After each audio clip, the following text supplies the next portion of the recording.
السلام عليكم. النهارده هنعمل مع بعض الرقاق الناشف بطريقة سهلة وبسيطة. تابع الفيديو للنهاية يا قمر، ولايك من ايديك الحلوة لو ناسية اللايك. ويلا بينا نبدأ وصفة النهارده على طول، وكلنا نصلي على الرسول. اللهم صل وسلم وبارك عليك يا حبيبي يا رسول الله.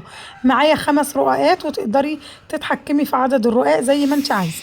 تمام كده. ومعايا كوباية لبن تكون لسه مغلية كده، وصبيتها وضفت في قلبها سكر حسب الرغبة. وبعد كده ضفتها في طبق او في بولة، وحضرت معايا صينية على قد الرقاق. وهبتدي ان انا ادهن في الصينية كده معلقتين كبار من السمنة في ارضية الصينية وجوانب الصينية وكل مكان في الصينية كده. بعد ما حضرت الصينية هنبتدي ان احنا ناخد رقاقة رقاقة ونبلها كده باللبن اللي هو مغلي وعليه سكر بالطريقة اللي انتوا شايفينها دي. تمام. وكده الرقاق بقى جاهز معانا. هنبتدي ان احنا نضيفه في ارضية الصينية بالمنظر ده. وقبل ما نضيف رقاقية تانية لازم تدهني الرقاق بالسمنة كده، وبعدين تبليه باللبن وتضيفيه، وترجعي تضيفي برضو عليه مسحة سمنة بسيطة قبل ما تضيفي الطبقة التانية من الرقاق. تمام كده. ودي اخر رقاقة معانا ضفتها برضو، وهضيف على وشها هي كمان سمنة. وتقدري تدخليها الفرن، وتقدري تعمليها على عين البوتاجاز زي ما انا هعملها كده.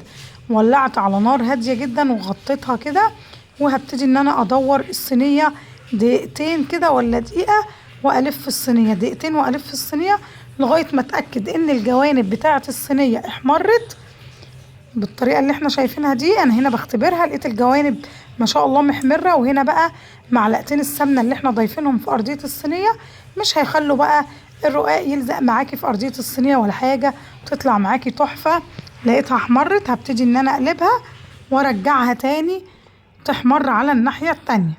وهضيف برضو معلقتين كبار كده من السمنة وارجعها تحمر بالطريقة اللي احنا شايفينها دي. بعد ما تحمر من الناحية التانية هنبتدي بقى نشوفها مع بعض. عايزة اقول لكم بجد طعمها وهم تحفة، كأنك كده بتاكلي فطير مشلتت. وكده عملت الفطير المشلتت من غير عجن ولا خبز.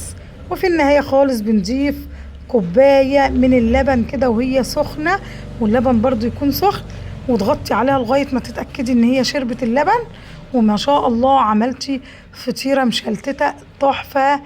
تقدري بقى تزينيها بالسكر، تضيفي كده على الوش سكر بودر او مكسرات زي ما انت عايزة. وطالعة مورقة معانا ما شاء الله، كل طبقة كده منفصلة لوحدها مش لازقين في بعض.